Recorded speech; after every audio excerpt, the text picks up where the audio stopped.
Hello everyone, this is CA Keval Mota, and now we are going to revise the chapter of registration under GST. Okay, registration chapter हम लोग अभी revise करने वाले हैं section number 22 से लेकर के सेक्शन नंबर 30 तक. ठीक है, सेक्शन नंबर 22 से 30 तक. Let us start section number 22. As per section number 22, every supplier is liable to obtain registration in GST from the state where he is making taxable supplies, provided his aggregate turnover in a financial year exceeds rupees 20 lakhs और 10 lakhs in special category state. अभी इस line को हम लोग थोड़ा सा decode करेंगे, understand करेंगे. every supplier is liable to obtain registration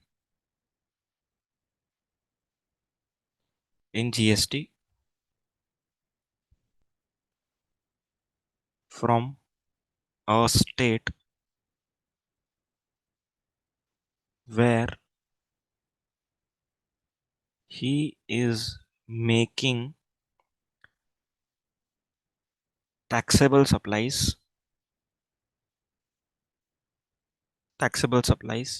if his aggregate turnover in a financial year exceeds rupees 20 lakhs or rupees 10 lakhs in some special category states. Okay, इसके बाद 40 lakhs का लिमिट भी हम लोग देखेंगे. अभी बेसिक ये वाला लिमिट पढ़ लेते हैं. अब यहाँ पर लिखा हुआ है कि हर वो सप्लायर, ठीक है, जो गुड्स और सर्विसेज का सप्लाई कर रहा है उसको जीएसटी के अंदर रजिस्ट्रेशन लेना पड़ेगा if he is making taxable supplies and his aggregate turnover is exceeding rupees 20 lakhs in a financial year. ठीक है, अब क्वेश्चन ये अराइज होता है कि रजिस्ट्रेशन लेना कहाँ पर है. ठीक है, रजिस्ट्रेशन जीएसटी रजिस्ट्रेशन लेना कहाँ पर है. फॉर एग्जांपल, अगर मैं महाराष्ट्र से गुड्स बेच रहा हूँ गुजरात में, सो क्वेश्चन अराइजेस कि क्या मुझे महाराष्ट्र में नंबर लेना है या गुजरात में लेना है या फिर दोनों जगह पे लेना है. इसका आंसर इसी सेंटेंस में लिखा हुआ है, from a state where he is making taxable supplies. मतलब कि मैं जब जहां से सप्लाई कर रहा हूं उस स्टेट में. तो यहाँ पर since I am supplying from Maharashtra, मुझे रजिस्ट्रेशन लेना पड़ेगा महाराष्ट्र में. आया समझ में? मैं जहां से सप्लाई करता हूं उस स्टेट में नंबर लेना है. सिंपल. ओके. लेकिन GST is a destination based consumption tax. मतलब मैं अगर महाराष्ट्र से सेल कर रहा हूं गुजरात में, ओके, तो ये जो ट्रांजैक्शन है इसका जो जीएसटी बनेगा, ठीक है, आईजीएसटी, वो किसको जाएगा? Central government. And which which state? Gujarat state. Point समझ में आ रहा है? तो रजिस्ट्रेशन हमको लेना है ओरिजिन स्टेट में, but GST is a destination state. Next point, हमको रजिस्ट्रेशन कौन से स्टेट्स में लेना है? हर उस स्टेट में जहां से हम लोग क्या कर रहे हैं, टैक्सेबल सप्लाईज कर रहे हैं. हर उस स्टेट में जहां से हम लोग टैक्सेबल सप्लाईज कर रहे हैं. तो हम लोग अगर किसी पर्टिकुलर स्टेट से सिर्फ और सिर्फ एग्जेम्प्ट सप्लाई करते हैं तो हम लोग को नंबर लेने की जरूरत नहीं है. ठीक है, आगे बढ़ेंगे. नंबर कब लेना है? नंबर तब लेना है जब aggregate turnover in a financial year. अभी एग्रीगेट टर्नओवर कंप्यूट कैसे करते हैं वो भी हम लोग डिस्कस करेंगे. Aggregate turnover in a financial year exceeds rupees 20 lakhs और रुपीज 10 lakhs. ठीक है, 10 lakhs का लिमिट मिलेगा in some special category state, that is Nagaland, Manipur, Mizoram, Tripura. इन स्टेट्स से अगर आप बिजनेस कर रहे हैं तो आप लोग को 10 लाख का लिमिट मिलेगा. मतलब 10 लाख अगर आपका टर्नओवर क्रॉस होता है तो आप लोग को नंबर लेना पड़ेगा. ठीक है, जीएसटी नंबर के लिए अप्लाई करना पड़ेगा. लेकिन अगर ये 4 स्टेट्स को अगर हम छोड़ दें, बाकी स्टेट्स में अगर आपका बिजनेस है तो आप लोग को 20 lakhs का लिमिट मिलेगा. क्लियर है? अभी 40 lakhs का लिमिट भी पढ़ेंगे हम लोग थोड़ी देर में, उसके लिए थोड़ा सेपरेट डिस्कशन है. अभी क्वेश्चन अराइजेस कि एग्रीगेट टर्नओवर को कंप्यूट कैसे करना है. Answer is very simple. जो कंपोजिशन स्कीम में हमने सीखा था सेम, लेकिन उसमें कुछ चीज़ें ऐड करनी है एंड कुछ चीज़ें माइनस करनी. तो मैं यहाँ पर लिख रहा हूँ क्या क्या ऐड करेंगे. इंक्लूजन्स. सबसे पहला इंक्लूजन, ऑल टैक्सेबल सप्लाईज. जितना भी आप टैक्सेबल सप्लाईज कर रहे हैं वो ऐड करेंगे. Next is all exempt supplies, जितना भी आपने एग्जेम्प्ट सप्लाईज किया उन सभी को ऐड करेंगे। Third, inter state supplies to same PAN, inter state supplies to same pan.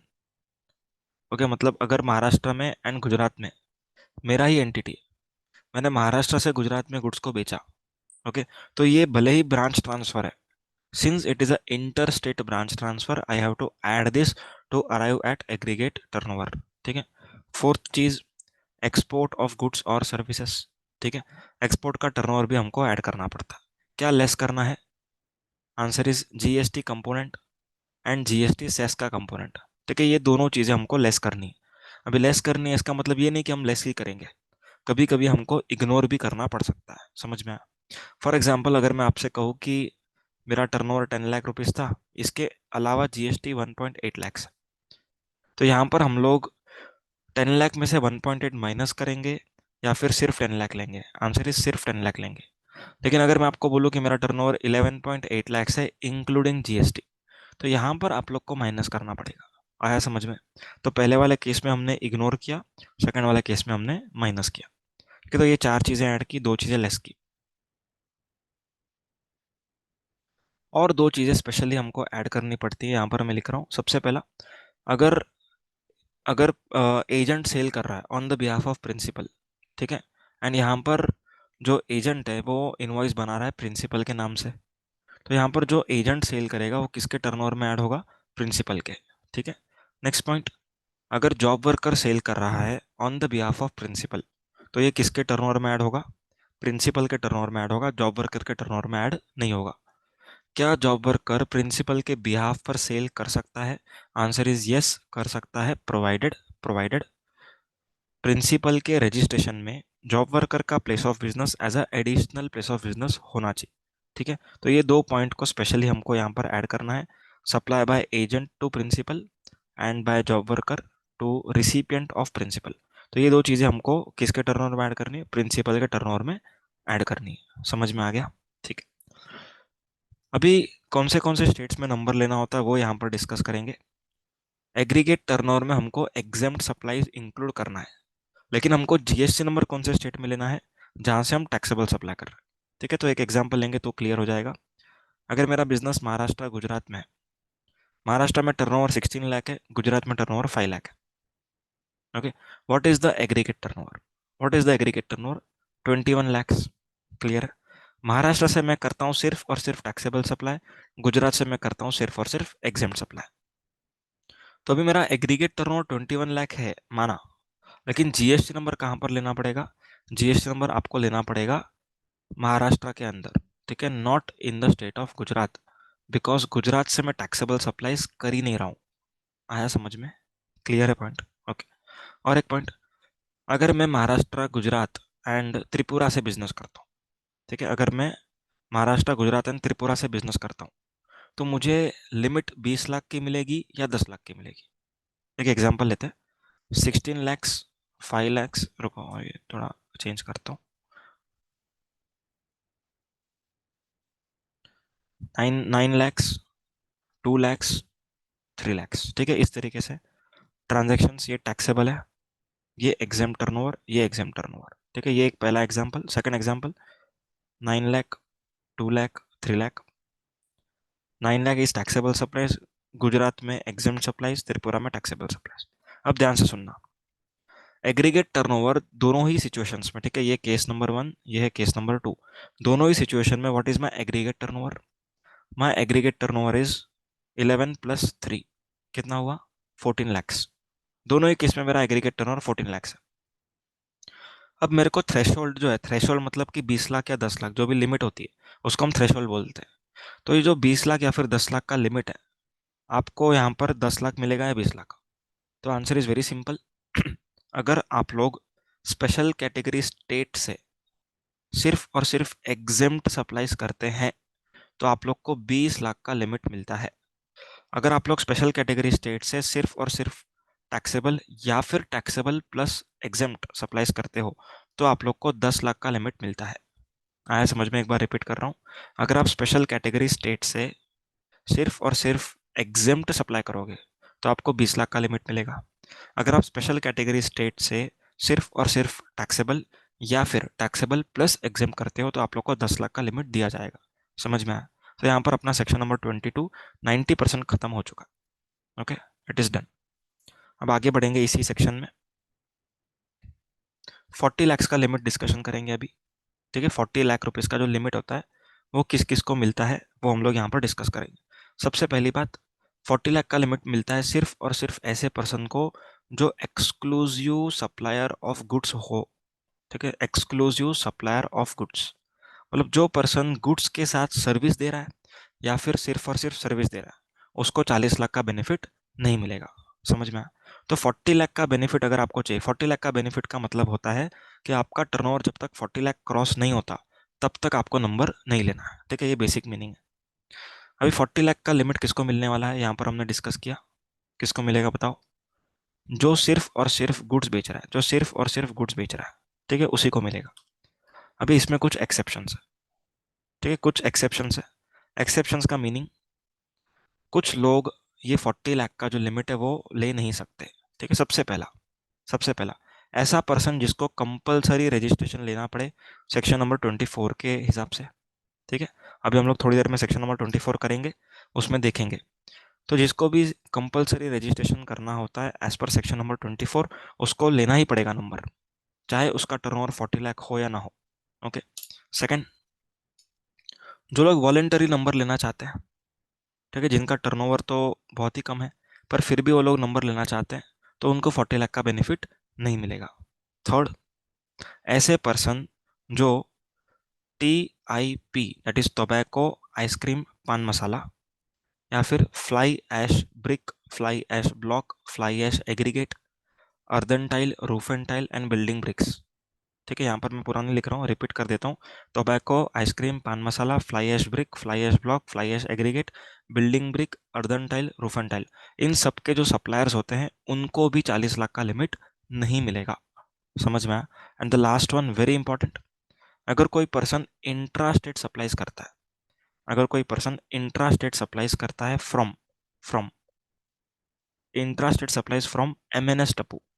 ठीक है, ये कोड हमने बनाया MNS Tappu, M³ T², Manipur, Mizoram, Meghalaya, Nagaland, Sikkim, Tripura, Telangana, ठीक है, पौंडीचेरी, उत्तराखंड। ठीक है, तो इन स्टेट्स से अगर आप लोग इंट्रा स्टेट सप्लाईज करते हो, मतलब अगर मणिपुर वाला पर्सन अगर मणिपुर में बेच रहा है तो उसको 40 लाख का बेनिफिट नहीं मिलेगा। तो क्वेश्चन अराइजेस, कितना रुपए का बेनिफिट मिलेगा, 10 लाख की 20 lakh? Answer is Manipur is a state from NMMT।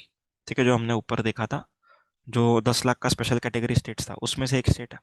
तो यहाँ पर मणिपुर के लिए 10 लाख का लिमिट मिलेगा। आया समझ में? क्लियर है क्या? अगर हम लोग मेघालय की बात करें, ठीक है, मेघालय, ओके, तो मेघालय के लिए मेघालय वाला पर्सन अगर मेघालय में बेच रहा है तो उसको कितने का लिमिट मिलेगा ये डिस्कशन करेंगे। सबसे पहली बात चेक करना है 40 लाख का बेनिफिट मिलेगा कि नहीं मिलेगा। आंसर इज नो, नहीं मिलेगा, क्योंकि यहाँ पर स्पेसिफाइड स्टेट है। अब हम क्या चेक करेंगे, क्या 10 लाख का बेनिफिट मिलेगा? 10 लाख का बेनिफिट कब मिलता है? जब NMMT हो, नागालैंड, मणिपुर, मिजोरम, त्रिपुरा। अब मेघालय इन चारों में से नहीं है तो 10 लाख का बेनिफिट नहीं मिला। तो अभी आंसर इज 20 लाख का बेनिफिट हमको यहाँ पर मिलेगा for Meghalaya intra state supplies, intra state supplies. Clear? अगर इंटर स्टेट सप्लाईज करना है तो हमको सेक्शन नंबर 24 पहले देखना पड़ेगा। ठीक है, अगर inter state supply of goods करोगे तो कोई लिमिट नहीं मिलेगा, कंपलसरी नंबर लेना पड़ेगा। लेकिन अगर आप लोग inter state supply of services दे रहे हो तो आप लोग को वहां पर 20 लाख 10 लाख का लिमिट मिलता है। समझ में आया पॉइंट? ठीक है, तो इन स्टेट्स से अगर आप लोग इंट्रा स्टेट सप्लाईज करोगे तो आप लोग को 40 लाख का बेनिफिट नहीं मिलेगा। तो कौन सा मिलेगा, 20 लाख या फिर 10 लाख का मिल सकता है। कैसे मालूम पड़ेगा 20 लाख का मिलेगा या 10 लाख का? अगर MNS टप्पू में से NMMT स्टेट्स है, ठीक है, MNS टप्पू में सारे NMMT स्टेट्स हैं, तो MNS टप्पू में अगर जो NMMT स्टेट्स हैं इन लोग को लिमिट मिलेगा 10 लाख का। MNS टप्पू में other than NMMT, other than NMMT, तो इन लोग को लिमिट मिलेगा 20 लाख का। ठीक है, MNS टप्पू को अगर छोड़ दिया एंड जो लोग इन तीनों कैटेगरी में भी फॉल नहीं कर रहे हैं उनको 40 लाख का बेनिफिट दिया जाएगा। आया है समझ में? ठीक है, अब इसमें और एक पॉइंट इंपॉर्टेंट है, अगर आप लोग इंटरेस्ट और डिस्काउंट इनकम अर्न कर रहे हो, ठीक है, इंटरेस्ट और डिस्काउंट, बिल डिस्काउंटिंग वगैरह जो करते हैं वो, या फिर इंटरेस्ट ऑन एफडी आरडी जो भी है, अगर आप लोगों ने ये इनकम्स अर्न करी, देखो पहली बात तो ये जो इनकम्स है ये सर्विस इनकम है, exempt no doubt, but they are service income, exempt service income है ये, इसके ऊपर जीएसटी नहीं लगता। लेकिन हमने क्या सीखा, 40 लाख का बेनिफिट किसको मिलेगा, गुड्स के सप्लायर को। तो क्या जो लोग इंटरेस्ट अर्न करते हैं उनको 40 लाख का बेनिफिट नहीं मिलेगा क्या? आंसर इज नो, ऐसा नहीं है, उनको मिलेगा। लेकिन लेकिन यहाँ पर कुछ अपने को समझना पड़ेगा। देखो, फॉर एग्जाम्पल मेरा टर्नओवर 35 लाख रुपीज है फ्रॉम गुड्स, ठीक है, एंड मेरा टर्नओवर 3 लाख रुपीज है फ्रॉम इंटरेस्ट। तो हमको चेक करना है कि मेरा एग्रीगेट टर्नओवर कितना है। My aggregate turnover is 38 lakh rupees, ठीक है। Since my aggregate turnover is less than rupees 40 lakhs, मैं 40 लैक्स तक तो सप्लाई करूंगा, ठीक है, ये गुड्स का जो सप्लाई है, मैं और 2 लाख तक कर सकता हूँ, इंटरेस्ट का भी 2 लाख तक कर सकता हूँ, दोनों मिला के 2 लाख तक कर सकता हूँ, ठीक है। मतलब एग्रीगेट टर्नओवर के कैलकुलेशन में इंटरेस्ट को एक्सक्लूड नहीं किया।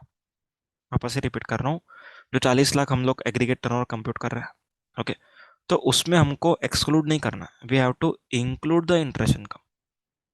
What we have to ignore is the nature of this income, ठीक है, इसका नेचर क्या है, सर्विस का नेचर है। तो हम लोग इग्नोर करेंगे, हम बोलेंगे कि नहीं आपने सर्विस दिया ही नहीं, ठीक है, आपने 38 लाख का गुड्स ही बेचा है ऐसा मानो, ठीक है, इसका सर्विस का नेचर को इग्नोर करना है, आपको इस टर्नओवर को इग्नोर नहीं करना है, आपको इसके सर्विस के नेचर को इग्नोर करना है। समझ में आया क्या? तो ये 3 लाख जो है वो आपके टर्नओवर में ऐड होगा, लेकिन टर्नओवर में ऐड होने की वजह से ऐसा नहीं हो जाएगा कि आप लोग सर्विस वाले हो इसीलिए आपको 40 लाख का बेनिफिट नहीं दिया, ठीक है। तो भले ही ये ऐड होगा टर्नओवर में, पर फिर भी आपको 40 लाख का बेनिफिट मिलेगा। गेटिंग द पॉइंट, समझ में आ गया? ठीक। So here we complete with 40 lakhs का लिमिट। अभी चार्ट बुक में आ जाते हैं एंड जो मिसलेनियस पॉइंट्स सेक्शन नंबर 22 के वो कवर अप करेंगे, ठीक है। यहाँ पर रूल नंबर 11 है। रूल नंबर 11 क्या बोलता है, एक बार एनालाइज कर लेते हैं। रूल नंबर 11 से आप लोग एक स्टेट में या फिर पूरे इंडिया में कितना नंबर ले सकते हो। सबसे पहली चीज, अगर दो अलग स्टेट्स में से मैं बिजनेस कर रहा हूँ, टू डिफरेंट स्टेट्स, ठीक है, two different states, two different states, example Maharashtra and Gujarat, यहाँ पर मेरा एक प्लेस ऑफ बिजनेस है, यहाँ पर मेरा एक प्लेस ऑफ बिजनेस है। नाउ क्वेश्चन अराइजेस कि क्या हमको दोनों जगह के लिए अलग अलग नंबर लेना पड़ेगा? आंसर इज ऑब्वियसली यस, ठीक है, आप लोग को दो अलग स्टेट के लिए अलग नंबर लेना ही पड़ेगा, अलग स्टेट के लिए अलग नंबर लेना ही पड़ेगा, मैंडेटरी, कंपलसरी, ठीक है। आगे वाला क्वेश्चन, अगर एक स्टेट में मेरे पास मल्टीपल प्लेस ऑफ बिजनेस है, ठीक है, एक स्टेट मतलब महाराष्ट्र एग्जाम्पल, मेरा 4 प्लेस ऑफ बिजनेस है, ठीक है, मेरा 4 अलग अलग जगह पे बिजनेस है, ठीक है, लोकेशन 1, लोकेशन 2, लोकेशन 3, लोकेशन 4। अब क्वेश्चन ये अराइज होता है कि क्या मुझे चारों लोकेशन के लिए अलग नंबर लेना पड़ेगा या फिर इन चारों लोकेशन का मिला के एक नंबर होगा? आंसर इज चारों मिला के एक नंबर मिनिमम होना ही चाहिए, ठीक है। मतलब मिनिमम आप लोग को क्या है, एक नंबर तो लेना ही पड़ेगा, obviously provided your turnover is more than 20 lakhs और 40 लैक्स, तो आपको एक नंबर तो लेना ही है, इन चारों का मिला के ले लो, एक नंबर तो लेना है। अगर आप एक नंबर लेते हो तो कोई भी लोकेशन को आप प्रिंसिपल प्लेस ऑफ बिजनेस बोल सकते हो, एंड बाकी के जो तीनों होंगे वो क्या होंगी, एडिशनल प्लेस ऑफ बिजनेस। समझ में आया? ओके। अब आगे गवर्नमेंट एक ऑप्शन देती है, एक ऑप्शन देती है, ऑप्शन क्या दे रही है, आप इन चारों जगह के लिए अलग नंबर भी ले सकते हो, या फिर कॉम्बिनेशन के लिए, मतलब लोकेशन 1 2 के लिए एक अलग जीएसटी नंबर, लोकेशन 3 4 के लिए अलग जीएसटी नंबर, लोकेशन 1 के लिए अलग नंबर, लोकेशन 2 3 4 के लिए अलग नंबर, जो भी परम्यूटेशन कॉम्बिनेशन पॉसिबल है, जैसा लेना है वैसा लो, कितना भी नंबर ले सकते हो, प्रोवाइडेड उतना प्लेस ऑफ बिजनेसेस होना चाहिए, ठीक है, उतना अलग अलग जगह होना चाहिए। मेरे पास 4 अलग जगह है तो मैं 4 अलग नंबर मैक्सिमम ले सकता हूँ, मिनिमम एक मैक्सिमम 4, ठीक है, मिनिमम एक मैक्सिमम 4, दो भी हो सकते हैं, तीन भी हो सकते हैं। समझ में आ गया? ठीक है। आगे, अगर मैंने दो अलग नंबर लिए, एग्जाम्पल लोकेशन 1 लोकेशन 2, इसके लिए एक नंबर लिया, लोकेशन 3 लोकेशन 4 इसके लिए एक अलग नंबर लिया, तो ये जो दो अलग नंबर्स है, ध्यान से सुनना, लोकेशन 1 2 साथ में पढ़ रहा हूँ, लोकेशन 3 4 साथ में पढ़ रहा हूँ, तो लोकेशन 1 2 एंड लोकेशन 3 4 ये दोनों आपस में डिस्टिंक्ट पर्सन माने जाएंगे। क्या माने जाएंगे? Distinct person. क्लियर है क्या? But location 1 and location 2 will not be called as distinct person. वो सेम रजिस्ट्रेशन है ना, तो वो डिस्टिंक्ट पर्सन नहीं। ओके, तो इन दोनों के बीच में अगर आप लोग कुछ भी ट्रांसफर करोगे, stock transfer, it will be taxable. Schedule 1 हमने पढ़ा है, ठीक है। शेड्यूल 1 में क्या लिखा है? सप्लाई बिटवीन रिलेटेड पर्सन और डिस्टिंक्ट पर्सन। ओके, उसको हम लोग क्या बोलते हैं? सप्लाई बोलेंगे, even if made without consideration. Clear है? तो ये अपना हो गया rule number 11। Rule number 11 completed. ये 40 लाख वाला बेनिफिट भी हो चुका है। ओके, अभी छोटे मोटे पॉइंट से ये देख लेते हैं। Person liable for registration in case of transfer of business. अगर आपने बिजनेस किसी को ट्रांसफर किया, तो जो भी पर्सन को बिजनेस ट्रांसफर हुआ है, okay, he is liable for registration with effect from the date of transfer. ठीक है, जो ट्रांसफरर एंटिटी है उसके पास जितना भी इनपुट टैक्स क्रेडिट पड़ा होगा, ओके, वो इनपुट टैक्स क्रेडिट क्या कर सकता है? वो ट्रांसफर कर सकता है to the transferee entity. Clear? And जो भी बिजनेस का ट्रांजेक्शन होता है, मतलब मैंने अगर आपको बिजनेस बेच दिया, तो this transaction would be exempt from GST as per notification number 12/2017 central tax rate. आगे, अमालगमेशन के केस में समझो एंटिटी ए है, एंटिटी बी है, ये दोनों अमालगमेट होती है, तो ए बी लिमिटेड जो होगी, ठीक है, A B limited would be liable for registration from the date of incorporation. ठीक है, सर्टिफिकेट ऑफ इनकॉर्पोरेशन जैसे ही मिलेगा तब से they are liable for registration. Same ITC 02 file करके जो ए लिमिटेड है, बी लिमिटेड है, वो उन दोनों अपना अनयूटिलाइज्ड आईटीसी को ट्रांसफर कर सकते हैं। किसको? ए बी लिमिटेड को। क्लियर है? चलो, अभी आगे हम लोग पढ़ेंगे person exam from registration section number 23-24। Section number 23 and 24 ये दोनों हम लोग साथ में पढ़ेंगे। यहाँ पर मैं सेक्शन नंबर 23 लिखते जाऊंगा एंड यहाँ पर मैं सेक्शन नंबर 24 लिखते जाऊंगा। ठीक है, मैं वीडियो को जरा देर के लिए हाइड करूँ या नीचे रखूँ, समझ में नहीं आ रहा। ठीक है, मैं इधर रखता हूँ वीडियो को ताकि मैं यहाँ पर लिख पाऊँ। सेक्शन नंबर 24, सबसे पहली पॉइंट, जो भी पर्सन एग्रीकल्चरिस्ट है, ठीक है, जो फार्मर वगैरह है, एग्रीकल्चरिस्ट, उन लोग को जीएसटी नंबर लेना नहीं है। ठीक है, एग्रीकल्चरिस्ट को जीएसटी नंबर लेने की जरूरत नहीं है। जो भी कल्टीवेशन आउट ऑफ लैंड हो रहा है, ठीक है, उसके लिए जीएसटी नंबर नहीं लेंगे तो भी चलेगा। तो बिना जीएसटी नंबर लिए भी फार्मर बिजनेस कर सकता है। तो जो भी एग्रीकल्चर से टर्नओवर आया है, क्या उसको एग्जेम्प्ट सप्लाई मान के थ्रेशोल्ड में ऐड करेंगे कि नहीं करेंगे? यहाँ पर आईसीआई के दो व्यूज हैं। ठीक है, सबसे पहला व्यू, ऐड करो। दूसरा व्यू, ऐड मत करो। तो जो भी तुम लोग को एग्जाम में करना है वो तुम लोग को नोट लिख के करना पड़ेगा। ठीक है, एक एग्जाम्पल दे देता हूँ ताकि तुम लोग को ये पॉइंट समझ में आए। एग्रीकल्चर से 5 लाख का टर्नओवर है एंड टैक्सेबल टर्नओवर 16 लाख का है। तो यहाँ पर एग्रीगेट टर्नओवर 21 लाख माने या 16 लाख माने? तो ये दो व्यूज है। एक व्यू बोलता है 21 लाख मानो, एक व्यू बोलता है 16 लाख मानो। तो तुम लोग को जो भी नोट लिख करके फॉलो करना है वो करो। In my view it should be 16 lakhs। ठीक है, मैं अपना व्यू बता दिया, आप एग्जाम में दोनों भी लिख सकते हो। सेकेंड पॉइंट, सेकेंड पॉइंट, जो पर्सन सिर्फ और सिर्फ एग्जेम्प्ट सप्लाईज कर रहा है, जो पर्सन सिर्फ और सिर्फ एग्जेम्प्ट सप्लाईज कर रहा है, एक्सक्लूसिवली एग्जेम्प्ट सप्लाईज, ठीक है, जो पर्सन सिर्फ और सिर्फ एग्जेम्प्ट सप्लाईज कर रहा है, उसको भी जीएसटी नंबर लेने की जरूरत नहीं है, क्योंकि उसका आउटपुट जीरो आएगा, उसको परचेज पे आईटीसी नहीं मिलेगा, तो उसको नंबर लेके क्या मतलब है? ओके, तो एग्जेम्प्ट सप्लायर को जीएसटी नंबर लेने की जरूरत नहीं है। थर्ड पॉइंट, जो भी आरसीएम का सप्लायर है, जो भी आरसीएम का सप्लायर है,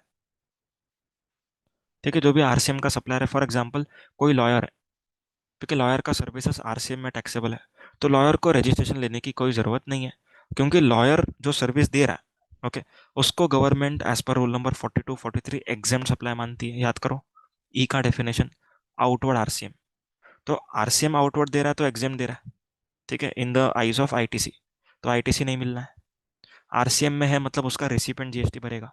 तो गवर्नमेंट बोलती है कि आरसीएम के सप्लायर को नंबर लेने की जरूरत नहीं। लेकिन लेकिन जो आरसीएम का रिसिपिएंट है, जो आरसीएम का रिसिपिएंट है, उसको कंपलसरी रजिस्ट्रेशन लेना पड़ेगा। जो आरसीएम का रिसिपिएंट है उसको कंपलसरी रजिस्ट्रेशन लेना ही पड़ेगा, mandatory. Section number 23 is for exam person. Okay, section number 24 is for compulsory number. तो सेक्शन नंबर 24 के हिसाब से आरसीएम के रिसिपिएंट को मैंडेटरी रजिस्ट्रेशन, 23 के हिसाब से आरसीएम के सप्लायर को नो रजिस्ट्रेशन। क्लियर है? नेक्स्ट, अब यहां पर लिख रहा हूं, जो पर्सन इंटरस्टेट गुड्स बेच रहा है, जो person interstate supply of goods कर रहा है, ठीक है, इंटरस्टेट सप्लाई ऑफ गुड्स कर रहा है, उसको कंपलसरी रजिस्ट्रेशन। ठीक है, समझ में? जो person interstate supply of goods कर रहा है उसको कंपलसरी रजिस्ट्रेशन लेना पड़ेगा। ओके, मतलब आप एक स्टेट से दूसरे स्टेट में अगर गुड्स बेचना चाहते हो तो कंपलसरी नंबर ले लो। लेकिन अगर वो गुड्स हैंडीक्राफ्ट गुड्स होंगे, okay, interstate supply of handicraft goods, interstate supply of handicraft goods, तो यहाँ पर लिमिट मिलेगा।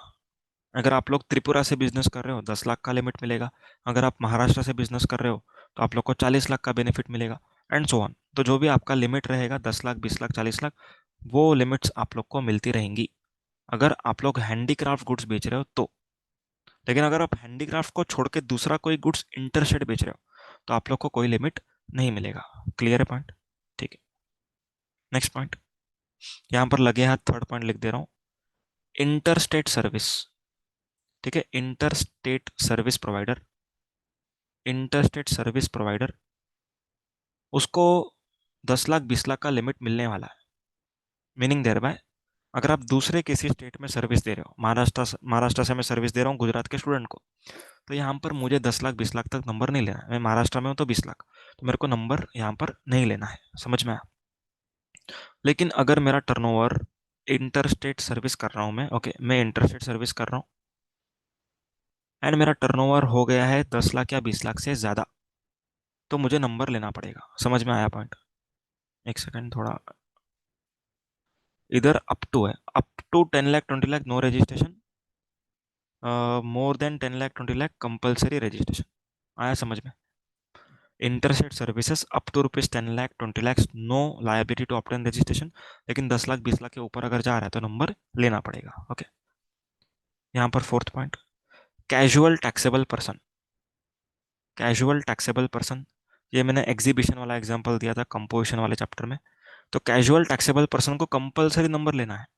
लेकिन अगर वो casual taxable person handicraft goods बेचता है, ओके, कैजुअल टैक्सेबल पर्सन अगर हैंडीक्राफ्ट गुड्स बेचता है तो उसको 10 लाख, 20 लाख, 40 लाख का लिमिट दिया जाएगा।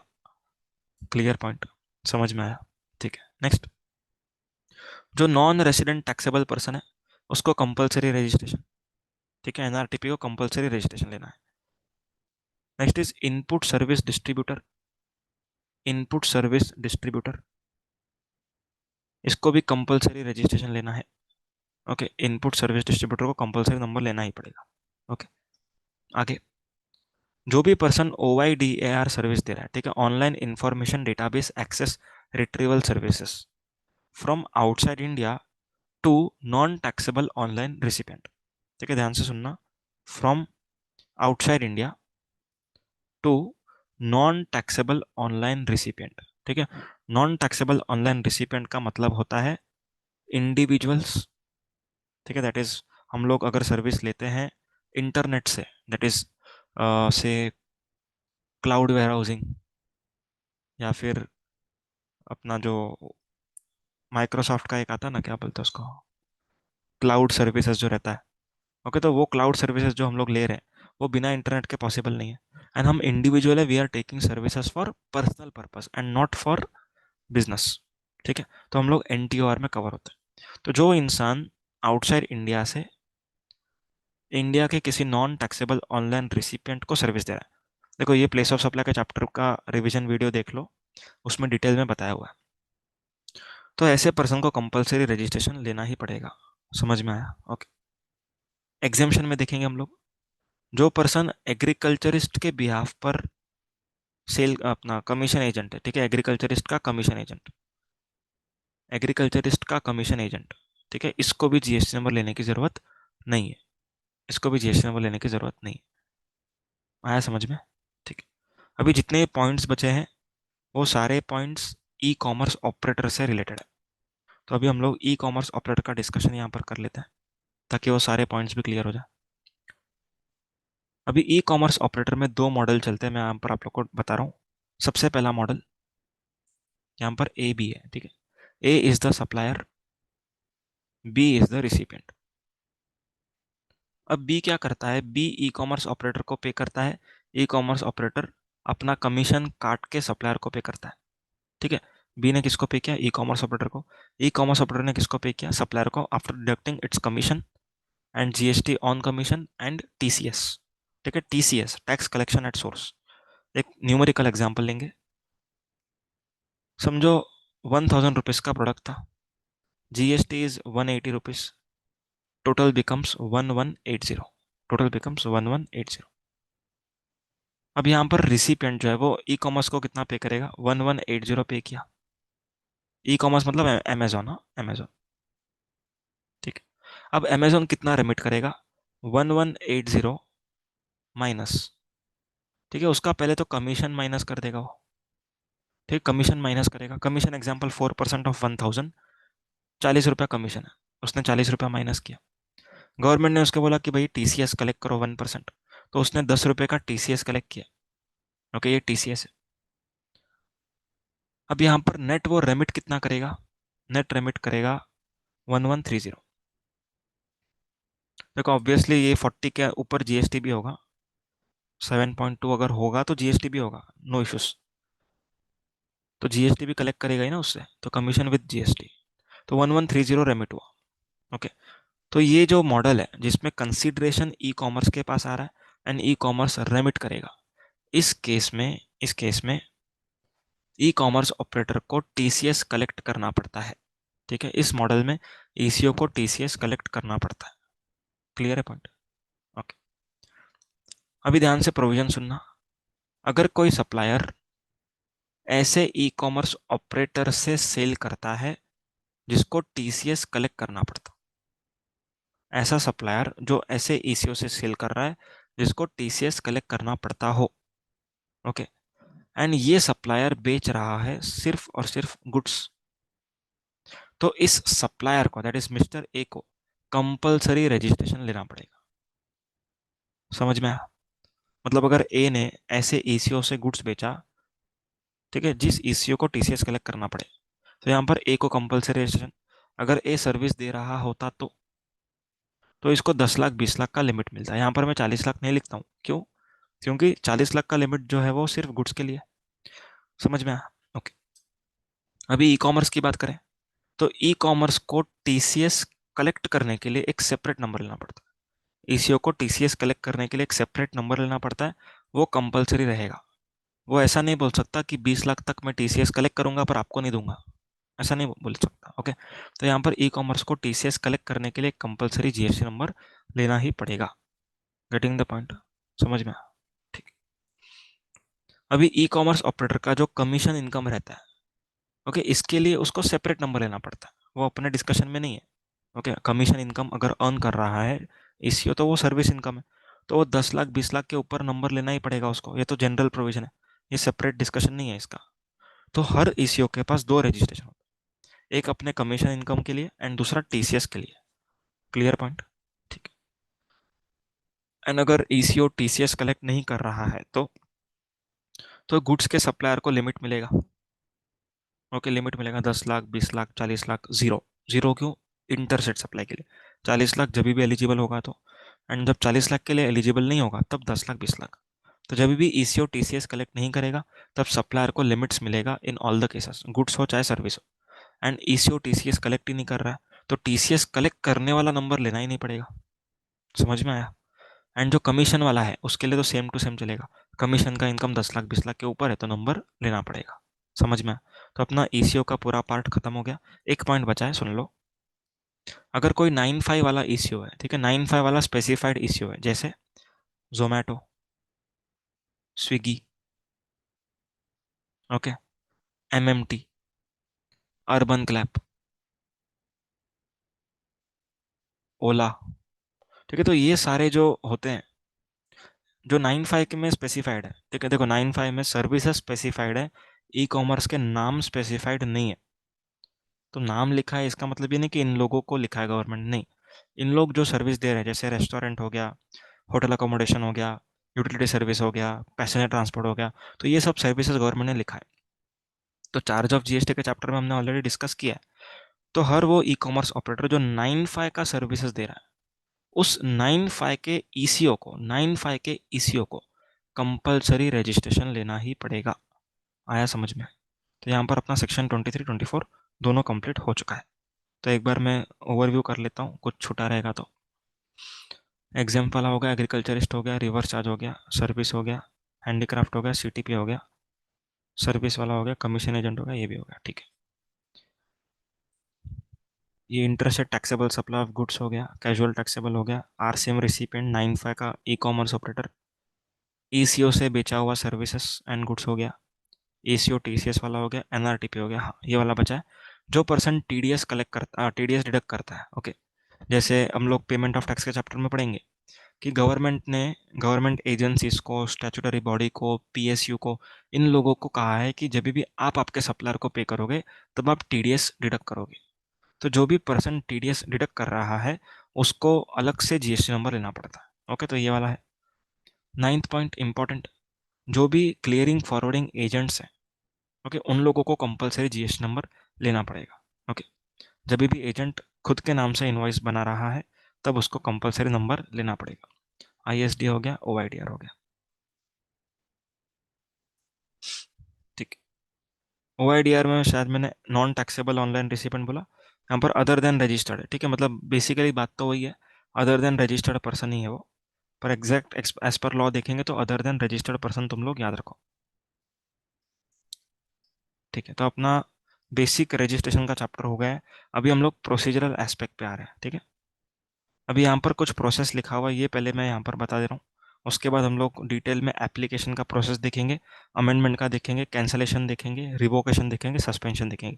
ये चारों या फिर 5 जितने भी है वो सारे प्रोसेस एक साथ देखेंगे। ठीक है, तो अभी पहले हम लोग सेक्शन नंबर 25 को ओवरव्यू कर लेते हैं। Time limit to apply for registration.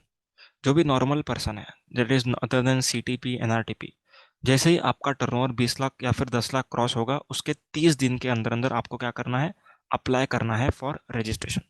Casual taxable person NRTP, उन लोग के लिए तो एक स्पेशल सेक्शन नंबर 27 आएगा, उसमें डिस्कस करेंगे।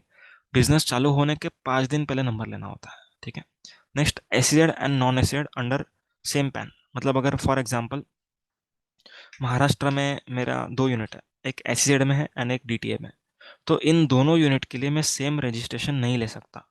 एसीड के लिए अलग लेना पड़ेगा, डीटीए के लिए अलग लेना पड़ेगा।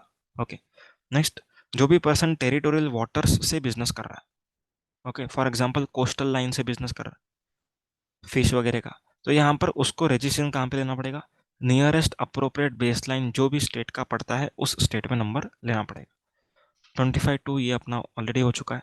25(3) voluntary registration, all provisions are applicable. ठीक है, 25(4) 25(5) मतलब कि एक ही स्टेट में आप एक रजिस्ट्रेशन ले सकते हो। आपको मल्टीपल लेना, मल्टीपल ले सकते हो। अगर अलग स्टेट्स होगा तो आपको डेफिनेटली अलग लेना ही पड़ेगा। 25(6) इनकम टैक्स का पैन आपको मैंडेटरी रहेगा। ओके, टीडीएस के लिए टैन मैंडेटरी रहेगा। अदर ऑथेंटिकेशन ये अलग से डिस्कशन करेंगे। एनआरटीपी को जो डॉक्यूमेंट्स रहेगा वो अलग डॉक्यूमेंट्स के बेसिस पर उसको नंबर दिया जाता है। एंड अगर कोई पर्सन लायबल फॉर रजिस्ट्रेशन है पर वो रजिस्टर नहीं कर रहा है तो ऑफिसर उसको रजिस्टर करवा सकता है एंड इंटरेस्ट पेनल्टी टैक्स का पेमेंट करवा सकता है। Okay, next is United Nation. इन लोग को एक यूआईएन नंबर मिलता है, ठीक है, यूनिक आइडेंटिफिकेशन नंबर। उस बेसिस पर वो लोग रिफंड वगैरह क्लेम कर सकते हैं। जीएसटी सर्टिफिकेट रहेगा REG 06 के अंदर। Deemed approval of UN if not granted with in specified period. अगर स्पेसिफाइड पीरियड में आपको यूएन नहीं मिलता है तो आप लोग का डीम्ड अप्रूवल हो जाएगा। ओके, और एक इंपॉर्टेंट पॉइंट, अगर आप लोग सीजीएसटी एक्ट में रजिस्ट्रेशन लेते हो तो it will be deemed that आपने एसजीएसटी एक्ट में भी नंबर ले लिया है। क्लियर है पॉइंट? ठीक है, अभी हम लोग प्रोसेस में आते हैं, रजिस्ट्रेशन प्रोसीजर्स।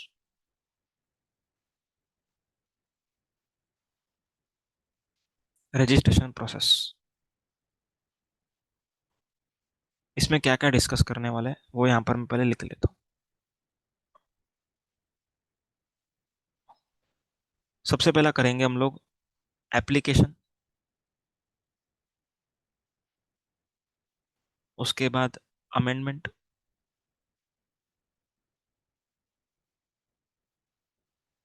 उसके बाद कैंसलेशन, उसके बाद रिवोकेशन एंड फिर सस्पेंशन। ठीक है, तो ये 5 प्रोसेस हम लोग डिटेल में यहाँ पर स्टडी करने वाले हैं।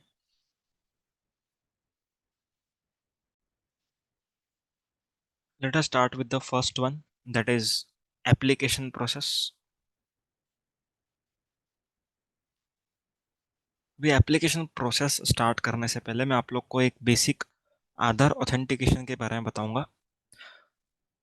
अब होता क्या था, कभी भी आधार ऑथेंटिकेशन जब नहीं था, ठीक है, 2019 तक, 2020 तक नहीं था, ओके, तो उसमें क्या होता था, लोग फेक आधार के बेसिस पर या फिर फेक पैन के बेसिस पर रजिस्ट्रेशन नंबर ले लेते थे, एंड वो लोग एक्सपोर्ट वगैरह बता के रिफंड वगैरह क्लेम करते थे। ठीक है, तो ऐसे काफ़ी सारे फ्रॉड होने लगे, इसीलिए गवर्नमेंट ने आधार ऑथेंटिकेशन को मैंडेटरी करवाया। अभी आधार ऑथेंटिकेशन किस तरीके से किया जाता है वो मैं बेसिक प्रोसेस बोल रहा हूँ। सबसे पहले जब भी आप एप्लीकेशन करते हो जीएसटी नंबर के लिए, ठीक है, तभी आप लोगों से पूछा जाता है कि whether you would like to opt for Aadhaar authentication और नॉट। अगर आप लोग यस करते हो तो ये एप्लीकेशन सबमिट हो जाएगा, ओके, एंड आप लोग को ईमेल पर, रजिस्टर्ड ईमेल आईडी पर एप्लीकेंट के लिंक आएगा। ठीक है, उस लिंक पर क्लिक करके, ठीक है, उस लिंक पर क्लिक करके आधार नंबर डाल के जो भी ओटीपी आएगा वो डालना पड़ेगा, एंड आपका आधार ऑथेंटिकेशन हो जाएगा। समझ में आया पॉइंट? मतलब आप लोग को पहले ऑप्शन दिया whether you would like to opt for Aadhaar, तो यहाँ पर यस किया, एप्लीकेशन सबमिट हो चुका है। ठीक है, लेकिन वो सबमिट माना नहीं गया है। क्यों नहीं माना गया अब तक? क्योंकि आधार ऑथेंटिकेशन होने के बाद माना जाएगा। ठीक है, अब एप्लीकेशन सबमिट हो गया प्राइमरीली, अभी ईमेल पे एक लिंक आएगा, उस पर क्लिक करना है, आधार नंबर डालना है, ओटीपी डालना है, एंड फिर जब ओटीपी डालेंगे आप लोग, ठीक है, जब उस लिंक का काम कंप्लीट हो जाएगा तब एक्चुअल में सबमिटेड माना जाएगा। समझ में आ गया पॉइंट? ठीक। अगर आपने बोला कि do you wish to Aadhaar authenticate Aadhaar, no, तो इस केस में कुछ प्रोसेस अलग है, वो हम लोग डिस्कस करेंगे। ठीक है, आधार ऑथेंटिकेशन का बेसिक मीनिंग समझा। अभी यहाँ पर दो प्रोसेस है, यहाँ पर मैं लिख रहा हूँ दो प्रोसेस है अलग अलग। सबसे पहला, आपने आधार ऑथेंटिकेशन के लिए ऑप्ट किया है, ठीक है, आपने आधार ऑथेंटिकेशन के लिए जो ईमेल आईडी पर ओटीपी आया है, ठीक है, मतलब लिंक आया है, उस लिंक को क्लिक करके ओटीपी भी डाल दिया। एंड थर्ड, ये सब करने के बाद ऑफिसर बोलता है कि फिजिकल वेरिफिकेशन की कोई नीड नहीं। ठीक है, ऑफिसर बोलता है कि फिजिकल वेरिफिकेशन की कोई नीड नहीं है। ठीक है, तो इन तीनों चीज़ों को अगर आप फुलफिल करेंगे तो कुछ अलग प्रोसेस है। या फिर सेकंड वाला प्रोसेस इसका पूरा ऑपोजिट। सबसे पहला, आपने आधार ऑथेंटिकेशन के लिए ऑप्ट ही नहीं किया। सेकंड, ऑप्ट तो आपने किया था, लेकिन जो ईमेल आईडी पर लिंक आया था उस पर क्लिक करके ओटीपी डालना था वो आपने नहीं डाला। या फिर आपने आधार ऑथेंटिकेशन के लिए ऑप्ट तो किया, ओटीपी भी डाल दिया, लेकिन ऑफिसर बोलता है कि फिजिकल वेरिफिकेशन करना पड़ेगा। तो ये दो अलग प्रोसेस इस तरीके से बाइफरकेट हो जाते हैं। अभी जो पहला प्रोसेस है जिसमें आपने ऑप्ट किया, ओटीपी डाला, ऑफिसर बोलता है नहीं आना, तो इसमें process is very simple. Process रहेगा 37,777। ठीक है, जैसे ही आपका टर्नओवर 20 लाख रुपीज या फिर 10 लाख रुपीज या फिर 40 लाख रुपीज क्रॉस हो जाता है, उसके 30 डेज के अंदर अंदर, उसके 30 डेज के अंदर अंदर you have to apply for registration. You have to apply for registration. अगर आप 30 दिन के अंदर अंदर अप्लाई करते हो तो जो भी दिन आपका टर्नओवर क्रॉस हुआ उसके पिछले दिन के स्टॉक का आईटीसी मिलता है। एंड अगर आप लोग 30 दिन के बाद करते हो तो जो भी दिन आपके पास नंबर आया उसके पिछले दिन के स्टॉक का आईटीसी मिलता है। इसीलिए ये 30 डेज रिलेवेंट है। ठीक है, तो 30 डेज के अंदर अंदर आपको क्या करना है, एप्लीकेशन फॉर रजिस्ट्रेशन। आपके एप्लीकेशन के अगले 7 दिन में या तो आपका एप्लीकेशन अप्रूव हो जाएगा, दैट इज एक्सेप्ट हो जाएगा, या फिर शो कॉज नोटिस आएगा। क्या आएगा? Show cause notice. What is the meaning of show cause notice? Show cause notice मतलब एक ऐसा नोटिस जिसमें लिखा होगा कि ऑफिसर आपको नंबर क्यों नहीं दे रहा है।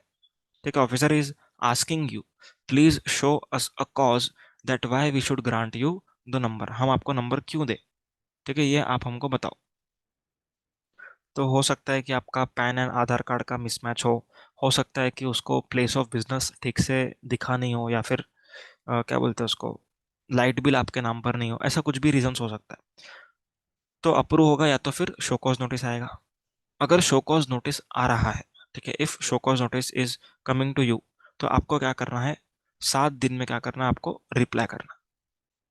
You have to reply to that show cause notice within 7 working days. ठीक है, 7 दिन के अंदर अंदर आपको रिप्लाई करना है। आपके रिप्लाई के अगले 7 दिन में, आपके रिप्लाई के अगले 7 दिन में, या तो ऑफिसर उस रिप्लाई को अगर सेटिस्फैक्ट्री मानता है, ठीक है, इफ रिप्लाई इज सेटिस्फैक्ट्री, ठीक है, तो ऑफिसर क्या बोलेगा, ओके अब हम आपको रजिस्टर कर लेते हैं।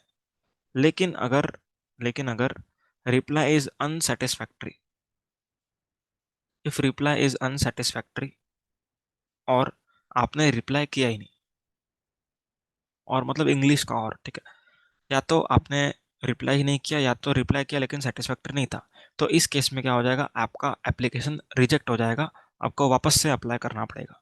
Getting the point? 3777, 30 डेज में अप्लाई करो, अगले 7 दिन में अप्रूवल या तो शोकॉज नोटिस। शोकॉज नोटिस आया तो उसका रिप्लाई करना है अगले 7 दिन में, रिप्लाई के अगले 7 दिन में या तो अप्रूवल या तो रिजेक्शन। क्लियर? जहां पर भी ऑफिसर अपना काम टाइम पर नहीं करेगा, तब क्या हो जाएगा, डीम्ड अप्रूवल। तो ऑफिसर को ये वाला काम करना था 7 दिन में, दैट इज आपका जो एप्लीकेशन है उसको अप्रूव करना था या तो फिर शोकॉज देना था, उसने दोनों ही नहीं किया, उसने नो एक्शन लिया, कुछ एक्शन ही नहीं लिया। तो यहाँ पर क्या हो जाएगा, यहाँ पर डीम्ड अप्रूवल माना जाएगा, यहाँ पर डीम्ड अप्रूवल हो जाएगा at the end of 7 days. आपने रिप्लाई टाइम पे कर दिया। अब आपके रिप्लाई के अगले 7 दिन में क्या करना है, ऑफिसर ने या तो अप्रूव करना है या तो रिजेक्ट करना है। ओके, अप्रूव या तो रिजेक्ट करना है। तो यहाँ पर अगर उसने कुछ भी नहीं किया तो क्या हो जाएगा, डीम्ड अप्रूवल हो जाएगा। क्लियर है पॉइंट? ठीक है। सेकेंड वाला प्रोसेस,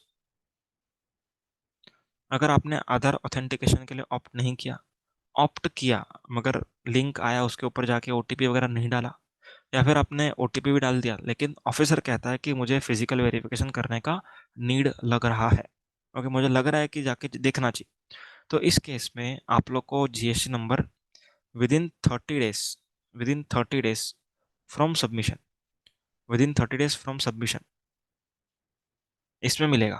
ठीक है, जब भी आपने अप्लाई किया, दैट इज सबमिट किया, उसके 30 दिन के अंदर अंदर मिलेगा, लेकिन only after physical verification, only after physical verification. ठीक है, फिजिकल वेरिफिकेशन होने के बाद ही मिलेगा, उसके पहले नहीं मिलेगा। समझ में आया पॉइंट? ऑफिसर आएगा, फिजिकली वेरीफाई करेगा, ठीक है, जो भी आपके प्रीमाइस होगा उसका फोटो निकाल के अपलोड करेगा, उसके बाद दिया जाएगा। समझ में आ रहा है पॉइंट? ठीक है। अभी यहाँ पर एक important point, date of submission. Date of submission क्या माना जाएगा? Answer is very simple.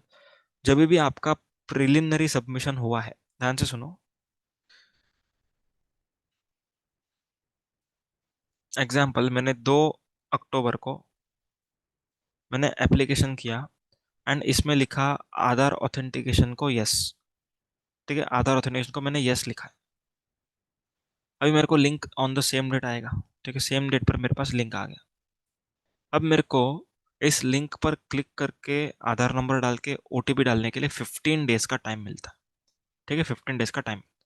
अगर इन 15 दिन के अंदर अंदर मैंने डाल दिया ओटीपी वगैरह, फॉर एग्जाम्पल 10 अक्टूबर को, तो यहाँ पर मेरा एप्लीकेशन 10 अक्टूबर को सबमिटेड माना जाएगा। क्लियर है? मेरा एप्लीकेशन 10 अक्टूबर को सबमिटेड माना जाएगा।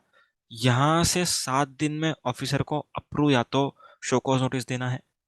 ओके, समझ में आ रहा है? इधर से सब कुछ स्टार्ट होगा फिर।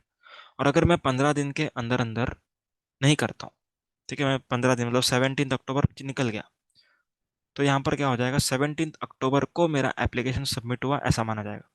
ठीक है, तो यहाँ पर 17 अक्टूबर को मेरा एप्लीकेशन सबमिटेड माना जाएगा। क्लियर? तो यहाँ से 30 डेज का टाइम लिमिट गिनना स्टार्ट करना है सेकंड वाले केस में। ठीक है, जो हमने अभी सेकंड वाला केस किया उसमें काउंट होगा, क्योंकि आपने ओटीपी नहीं डाला ना यहाँ पर। तो यहाँ पर जैसे आप ओटीपी नहीं डालोगे 15 डेज के अंदर, 15 डेज के बाद it will be called as submitted. तो 17 अक्टूबर को सबमिट हो गया ऐसा माना जाएगा। क्लियर है पॉइंट? ठीक। तो ये वाला डेट ऑफ सबमिशन का पॉइंट इंपॉर्टेंट था।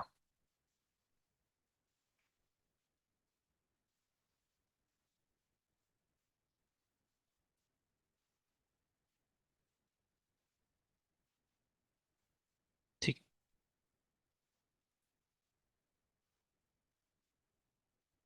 अभी यहाँ पर हम लोग देख रहे हैं कि आधार ऑथेंटिकेशन किन किन लोगों को नहीं करना है।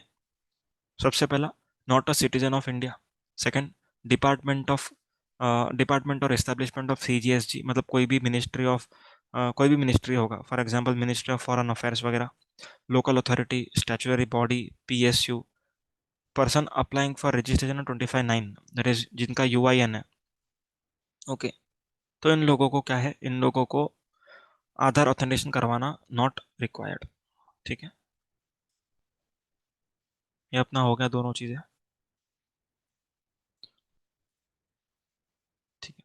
और जो ओटीपी वगैरह आएगा वो आधार लिंक्ड मोबाइल नंबर पे ही आएगा। जो भी ईमेल आईडी रहेगा वो आधार लिंक्ड ईमेल आईडी पर ही आएगा ओटीपीस। ठीक है। अच्छा, जो सेकंड वाला पॉइंट था यहाँ पर, सेकंड वाला केस, 30 डेज, अगर 30 डेज में नंबर नहीं मिलता तो डीम्ड अप्रूवल माना जाएगा। ठीक है, it will be called as deemed approval. समझ में आ रहा है पॉइंट? अब हम लोग कुछ रूल्स देख लेते हैं।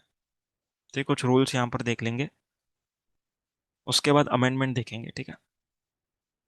सबसे पहला रूल, यहाँ पर रूल नंबर 10 ही देख रहे हैं पूरा। सबसे पहला पॉइंट, जीएसटी नंबर का जो फॉर्मेट होता है वो, तो पहला 2 डिजिट रहता है वो स्टेट कोड, जैसे 27, और यहाँ पर लिखा हुआ है 27, तो ये है अपना स्टेट कोड। ठीक है। 10 डिजिट जो होगा आगे का वो पैन रहेगा। ठीक है। उसके आगे 1Z, ये अपना एंटिटी कोड है। एंड जो एल है that is the checksum character, ताकि रिपीटेशन ना हो। ओके। 10 2 10 3 अपना हो चुका है ऑलरेडी, आप लोग रीड करोगे तो याद आ जाएगा। 10 4 नॉट रिक्वायर्ड। 10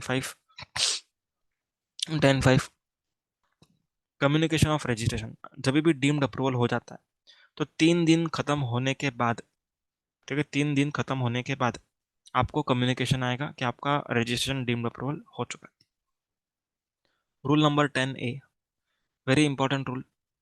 देखो, जब भी आप रजिस्ट्रेशन लेते हो तब आपको बैंक डिटेल सबमिट करने की ज़रूरत नहीं है। ठीक है, अगर आपके पास है डिटेल्स तो सबमिट कर सकते हो, लेकिन ज़रूरत नहीं। तो कब तक सबमिट करना पड़ेगा? आंसर इज, जब भी आपको नंबर मिलेगा उसके 45 डेज के अंदर अंदर, या फिर जो भी फर्स्ट 3B आप फाइल करने वाले रहोगे उस डेट के अंदर अंदर, whichever is earlier, 45 days from the date of grant of registration और due date of filing 3B, whichever is earlier तक आपको बैंक डिटेल्स जीएसटी पोर्टल पे अपडेट करना पड़ेगा। Next is rule number 10B। देखो, आधार authentication जो होता है वो ऑब्वियसली मैंडेटरी है, नए रजिस्ट्रेशन के तो मैंडेटरी है ही है। पर जूने जो रजिस्ट्रेशन है, जिन लोगों ने बिना आधार ऑथेंटिकेशन के लिया है नंबर, ओके, तो इस केस में गवर्नमेंट ने ये कहा है कि अगर आप लोग को रिवोकेशन के लिए अप्लाई करना है, ठीक है, if you want to apply for revocation, we are going to learn in the further part. Revocation के लिए अगर आप अप्लाई कर रहे हो या फिर रिफंड के लिए अप्लाई कर रहे हो, तो इन दोनों केसेस में आप लोग को आधार ऑथेंटिकेशन करवाना मैंडेटरी। लेकिन अगर आप लोगों के पास आधार नंबर नहीं है पर आपने अप्लाई किया, तो यहाँ पर आप लोग को एनरोलमेंट आईडी स्लिप जो मिलती है वो, उसके साथ साथ बैंक पासबुक, या तो वोटर आईडी, या तो ड्राइविंग लाइसेंस, या तो पासपोर्ट, इन चारों में से कोई एक डॉक्यूमेंट सबमिट करके आप लोग रिफंड या फिर रिवोकेशन करवा सकते हो। ओके। लेकिन जब भी आपके पास आधार नंबर आएगा उसके 30 दिन के अंदर अंदर क्या करना पड़ेगा, आप लोग को आधार ऑथेंटिकेट करना पड़ेगा। अदरवाइज जो भी आपको रिफंड मिला है वो वॉइड माना जाएगा, आप लोगों से रिकवर किया जाएगा। ओके। एंड जो भी रिवोकेशन हुआ है वो वापस से पहले जैसा हो जाएगा, दैट इज रिवोकेशन हुआ ही नहीं था वैसा माना जाएगा। ओके। 30 डेज के अंदर करना, वो शायद यहाँ पर पॉइंट, हाँ है, ये रहा 30 days. Okay. Next is registration for tax deductor and tax collector. ठीक है। Tax deductor and tax collector, इन लोग के लिए भी अलग से नंबर होता है। तो इन लोग के लिए कैसा है कि अगर आपके पास प्लेस ऑफ बिजनेस नहीं है, मतलब एक रेंटेड जगह या फिर खुद का जगह किसी स्टेट में नहीं है, फिर भी आप लोगों को नंबर दिया जा सकता है। ठीक है। तो आप लोग को यहाँ पर सिंपल सिर्फ पार्ट ए में ऐसे स्टेट्स डालने हैं जहाँ पर आपका प्रेजेंस नहीं है। ओके। एंड पार्ट बी में ऐसा स्टेट्स डालना है जहाँ पर आपका प्रेजेंस है। उस तरीके से आपको एक जीएसटी नंबर मिल जाएगा। Display of registration certificate on name board, जो भी आपका प्रीमाइसेस रहेगा उधर आपको एक जीएसटी नंबर का बोर्ड लगाना पड़ेगा, ऐसा लिखा हुआ है रूल नंबर 18 में। ओके। अभी हम लोग अमेंडमेंट पढ़ेंगे एंड लास्ट में सेक्शन 27 देखेंगे। Amendment for registration.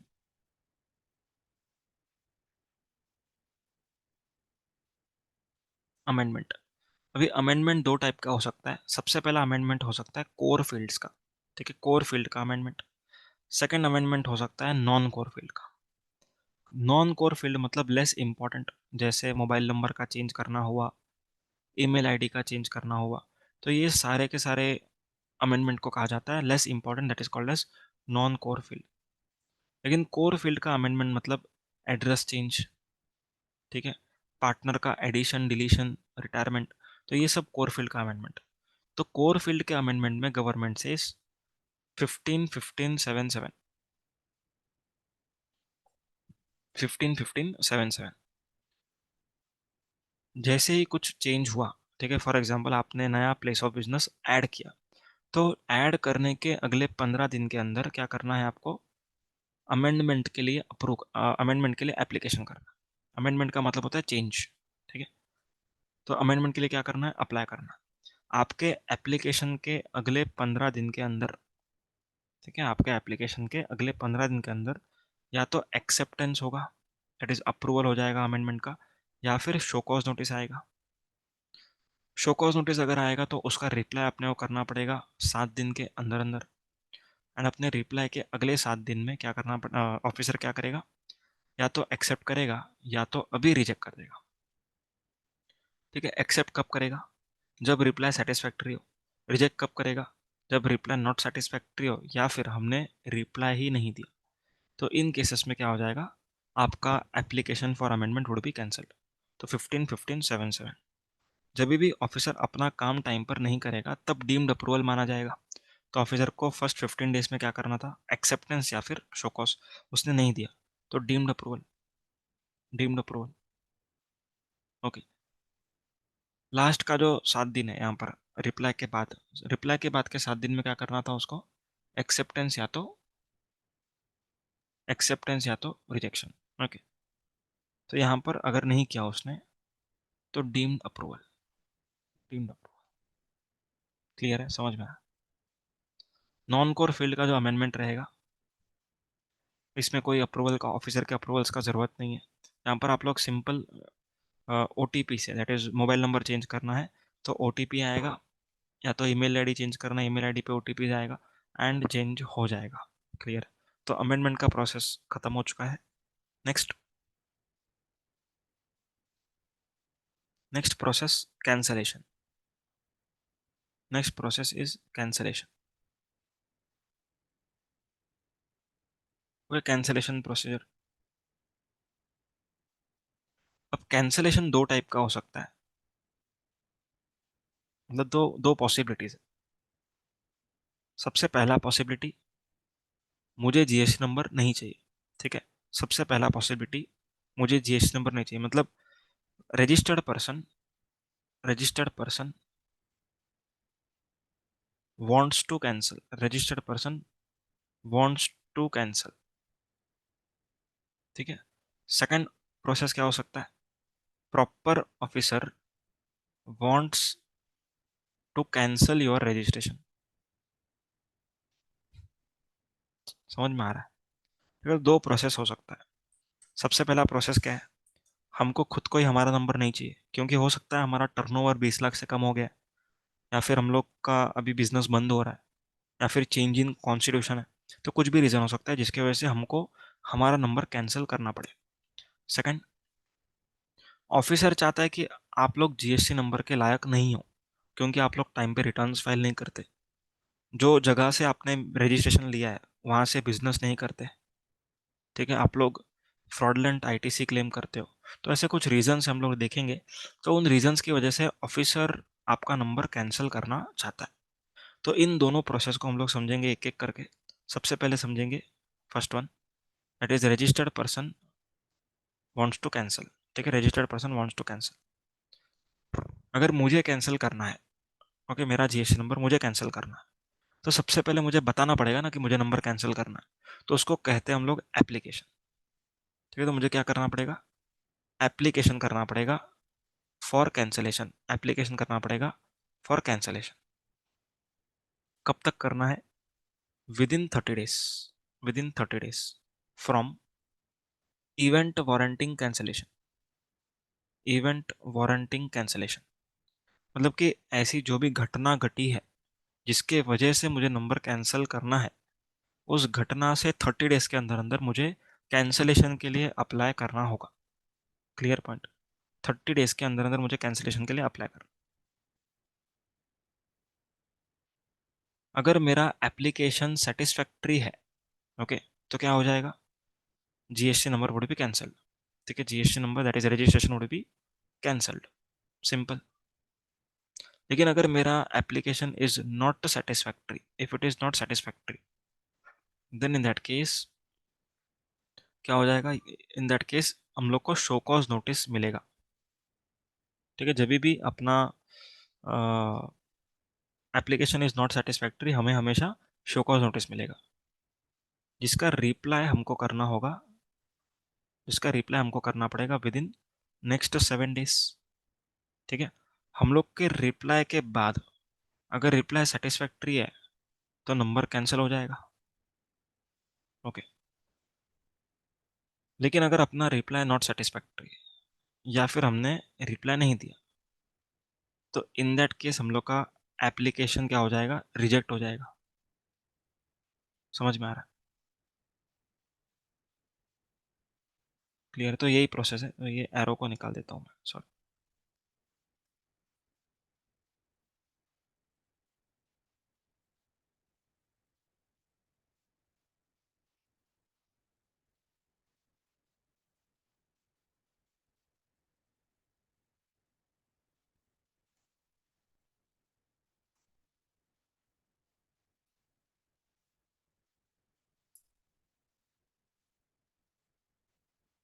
ठीक है, अभी क्लियर है।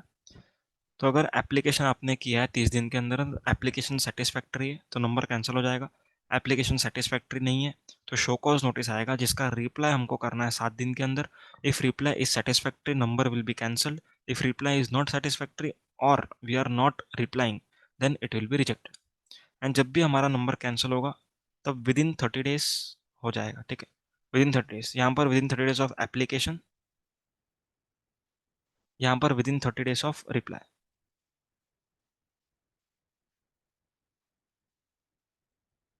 क्लियर है।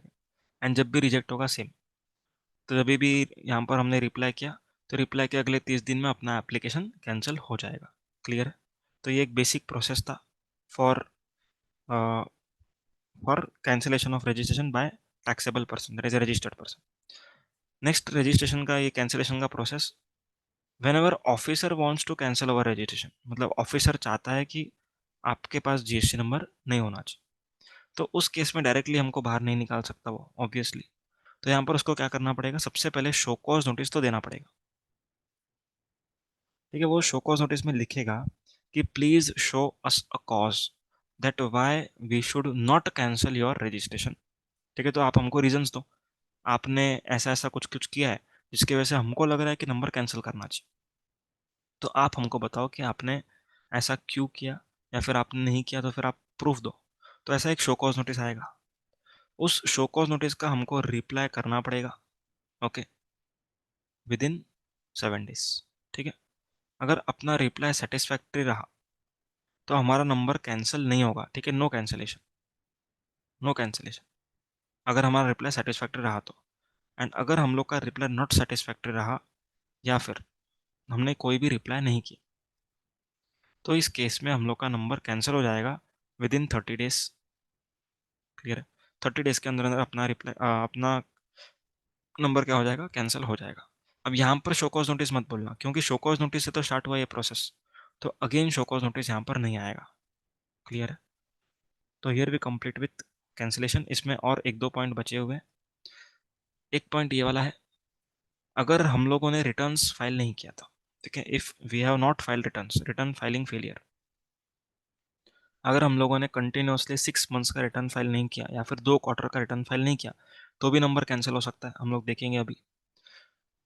तो जब भी हम लोग रिटर्न्स फाइल नहीं कर रहे एंड ये रीजन है कैंसिलेशन का, ठीक है, ऑफिसर का रीजन क्या है कैंसिलेशन का, ये रीजन है, तो इस केस में हम लोग को जो रिप्लाई करना है, ठीक है, रिप्लाई के जगह पे अगर हम लोग क्या करें, हम लोग ऑल रिटर्न्स फाइल कर दें। ठीक है, हमने रिप्लाई फाइल नहीं किया, हमने क्या किया, रिप्लाई की जगह पे ऑल रिटर्न्स को फाइल कर दिया। तो इस केस में क्या हो जाएगा, इस केस में हमारा कैंसिलेशन प्रोसीडिंग्स ड्रॉप ऑफ हो जाएगा, मतलब कि ऑफिसर हम लोग का जो कैंसिलेशन है वो नहीं करेगा, प्रोवाइडेड हम लोग सारे रिटर्न्स फाइल करते हैं, टैक्स का पेमेंट करते हैं, इंटरेस्ट पेनल्टी सबका पेमेंट करते हैं। Clear? One more important point, जब भी आप लोग खुद से कैंसिलेशन के लिए जा रहे हो, ओके, तब कैंसिलेशन का एप्लीकेशन के टाइम पर आप लोग को क्या करना होता है, जितना भी स्टॉक में आपके पास आईटीसी है या फिर कैपिटल गुड्स का आईटीसी जो रहता है प्रोपोर्शनेट, वो आईटीसी आपको रिवर्स करना पड़ेगा। ठीक है, तो जितना भी आपके पास स्टॉक है उसका पूरा आईटीसी आपको रिवर्स करना है। ओके, कैपिटल गुड्स का अगर आईटीसी की बात करें, तो जितना भी यूजफुल लाइफ बाकी है, जितना भी यूजफुल लाइफ बाकी है, उस यूजफुल लाइफ का मंथ्स में आपको कैलकुलेशन करना है एंड उतना आईटीसी आपको रिवर्स करना है। क्लियर है? तो अपना कैंसिलेशन का प्रोसेस हुआ। अभी हम लोग क्या देखने वाले, हम लोग देखने वाले क्या क्या रीजंस की वजह से कैंसिलेशन ऑफिसर कर सकता है। ठीक है, what are the reasons for which officer can cancel our registration. तो यहाँ पर रीजंस लिखे हुए हैं। सबसे पहला, does not conduct any business from declared place of business, जिस जगह का मैंने रजिस्ट्रेशन लिया है मैं वहां से बिजनेस नहीं कर रहा हूँ। सेकंड, मैं इनवॉइस तो इशू कर रहा हूँ लेकिन गुड्स को सेल नहीं कर रहा हूँ। थर्ड, एंटी प्रॉफिटरिंग कर रहा हूँ। ओके, जीएसटी का रेट कम हुआ लेकिन मैंने एमआरपी को सेम रखा। नेक्स्ट, रूल 10A मैंने वायलेट किया, that is bank details furnish नहीं किया। नेक्स्ट, आईटीसी मैंने सेक्शन 16 को कॉन्ट्राविन करके लिया। एफ पॉइंट, मतलब मैंने जीएसटीआर 1 में ज़्यादा सेल्स दिखाया लेकिन 3B में पेमेंट करते वक्त कम पेमेंट किया। Next is rule number 86B, that is 1% जो कैश में पे करना पड़ता है। ओके, अगर आपका टर्नओवर 50 लाख से ऊपर है तो, एंड आप एक्सेप्शन में फॉल नहीं कर रहे हो, तो उस रूल नंबर 86B को अगर मैंने कंप्लाई नहीं किया तो, एंड अगर मैं नॉर्मल पर्सन हूँ जो 3B फाइल करता है, तो कंटिन्यूस 6 मंथ्स के लिए अगर मैं 3B फाइल नहीं कर रहा हूँ, तो इन दैट केस भी मेरा नंबर कैंसिल हो सकता है। एंड अगर मैं क्यूआरएमपी स्कीम में हूँ तो 2 क्वार्टर तक अगर मैं 3B फाइल नहीं कर रहा हूँ तो भी नंबर कैंसिल हो सकता है। क्लियर? एंड अगर मैं कंपोजिशन पर्सन हूँ, तो मैंने जो कंपोजिशन का रिटर्न होता है 30 अप्रैल इसका ड्यू डेट रहता है, उसके 3 मंथ्स तक अगर मैंने वो GSTR 4 फाइल नहीं किया, then also my number can be cancelled. Okay, and अगर मैंने वॉलेंटरी रजिस्ट्रेशन लिया है लेकिन 6 मंथ्स तक बिजनेस स्टार्ट नहीं किया तो भी नंबर कैंसिल हो सकता है। या फिर मैंने रजिस्ट्रेशन लिया था बाय फ्रॉड और विलफुल मिसस्टेटमेंट, मतलब मैंने गलत फर्जी डॉक्यूमेंट्स बता के रजिस्ट्रेशन लिया था, then also number can be cancelled. Okay, so these are the basic points for cancellation. ठीक है, देख लेते हैं कुछ छूटा है तो।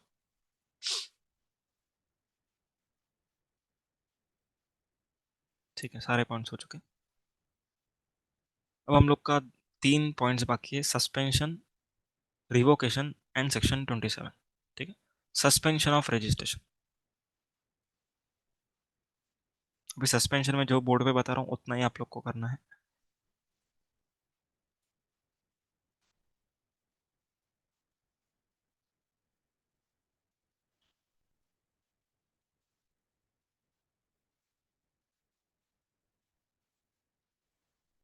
Suspension of registration.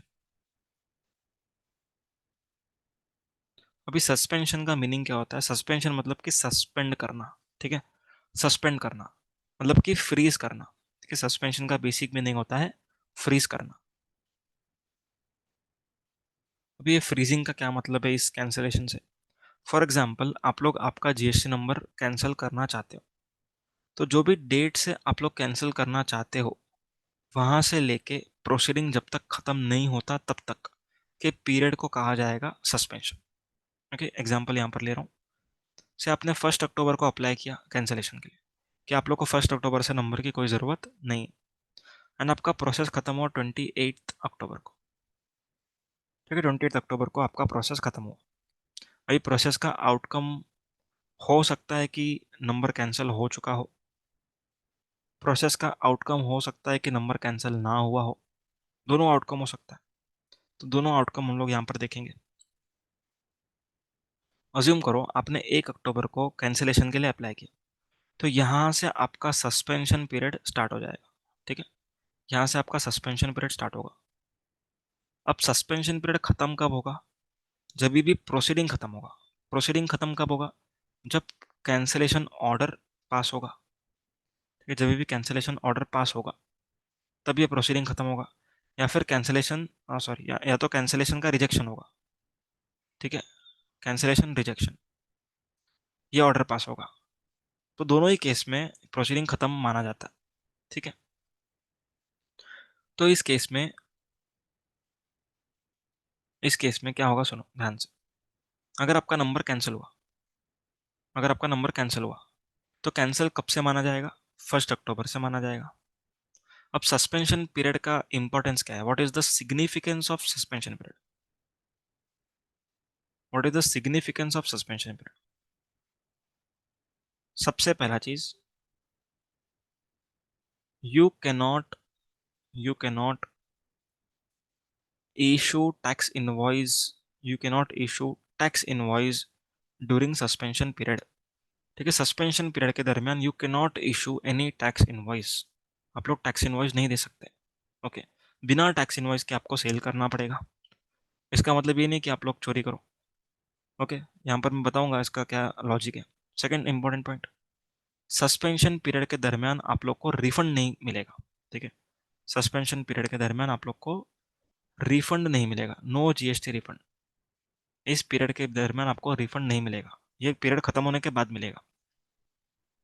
ठीक है, समझ में आ रहा है? इस पीरियड में आप लोग को कोई रिटर्न्स फाइल नहीं करने, no returns to be filed, no returns to be filed. Clear? तो ये सिग्निफिकेंस है सस्पेंशन पीरियड का। अगर आपका नंबर कैंसिल होता है तो कब से कैंसिल माना जाएगा? 1 अक्टूबर से।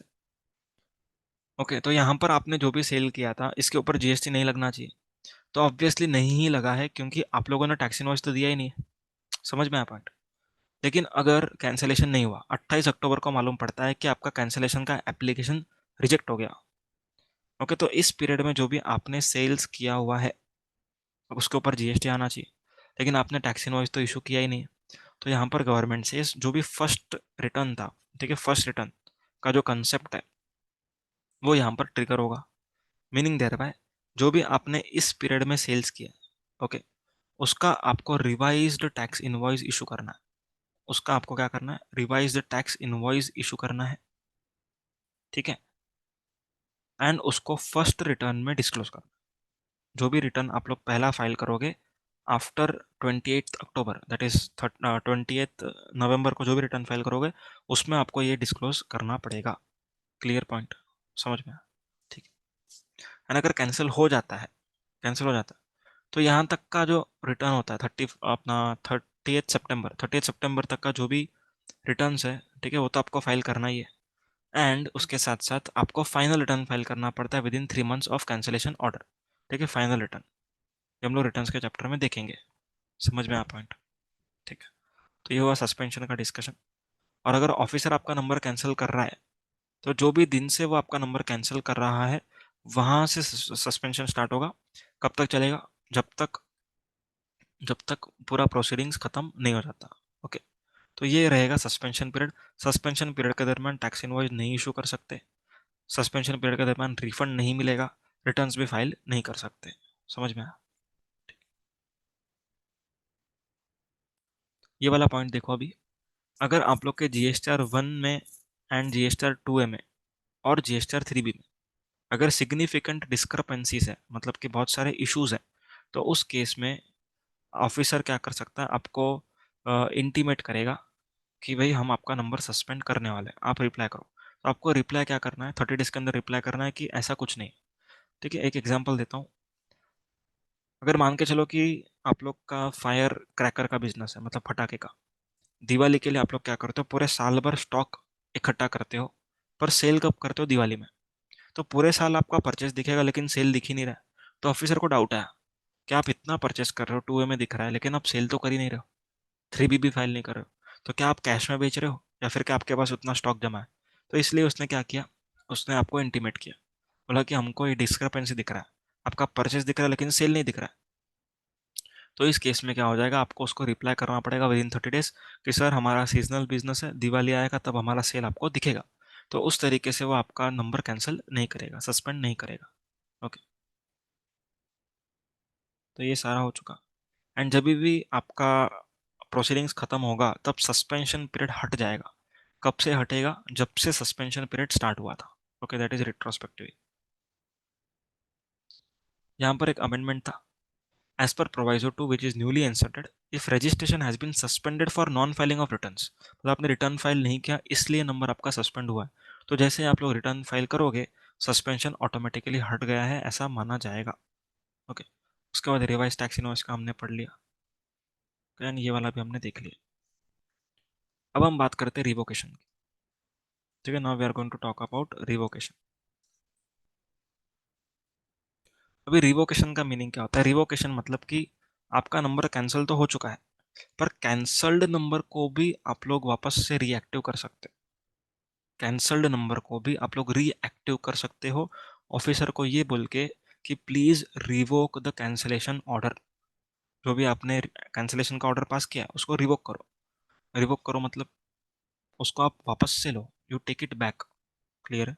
तो हमको रिवोकेशन के लिए क्या करना पड़ेगा, एप्लीकेशन करना पड़ेगा। कितने टाइम में, with in 30 days from service of cancellation order. Example 16 सितंबर को मेरे को कैंसिलेशन ऑर्डर मिला है, तो यहाँ से 30 डेज के अंदर मुझे क्या करना पड़ेगा, रिवोकेशन के लिए अप्लाई करना है। समझ में आया। 30 days is the basic time limit, उसके ऊपर और 30 डेज का एक्सटेंशन मिल सकता है if it is permitted by additional commissioner और जॉइंट कमिश्नर। और फिर भी अगर हम लोग फाइल नहीं कर पाए तो और 30 डेज का एक्सटेंशन मिल सकता है by commissioner. That is total 90 days. Clear. अब रिवोकेशन एग्जाम्पल, रिवोकेशन अपना हो गया। ओके, रिवोकेशन अपना हो गया। एक एक मैं यहाँ पर लिखता हूँ। अज्यूम करो 1 अक्टूबर से आपका नंबर कैंसिल हुआ है। ओके, अभी रिवोकेशन ऑर्डर वगैरह सब कुछ पास हुआ 31 अक्टूबर को। ठीक है, आपका नंबर यहाँ पर कैंसिल हुआ था, यहाँ पर रिवोकेशन कंप्लीट हो गया। ओके, तो ये रिवोकेशन कब से माना जाएगा, कब से हुआ रिवोक, रिवोक आपका नंबर कब से हुआ माना जाएगा, जब से नंबर कैंसिल हुआ था तब से एक्टिव हो गया। देखो नहीं तो क्या हो जाएगा, बीच का रह जाएगा ना। समझ में आ रहा है। यहाँ पर नंबर कैंसिल हो गया, यहाँ पर नंबर कैंसिल हो गया, रिवोकेशन 31 को हो रहा है। ओके, तो यहाँ पर क्या हो जाएगा, 1 अक्टूबर से लेकर के 31 तक का तो खाली रह गया। तो इसीलिए गवर्नमेंट से आपका रिवोकेशन कहाँ से हुआ माना जाएगा, 1 अक्टूबर से। ठीक है, तो अभी 1 अक्टूबर से लेकर के 31 अक्टूबर तक जो भी आपने सेल्स किया है इसका रिटर्न आपको with in next 30 days file करना है। ठीक है, जो भी आप लोग सेल्स का रिटर्न फाइल करते हो, GSTR 1 GSTR 3B, वो सब आप लोग को रिवोकेशन ऑर्डर से 30 डेज में फाइल करना। समझ में आया। ठीक है।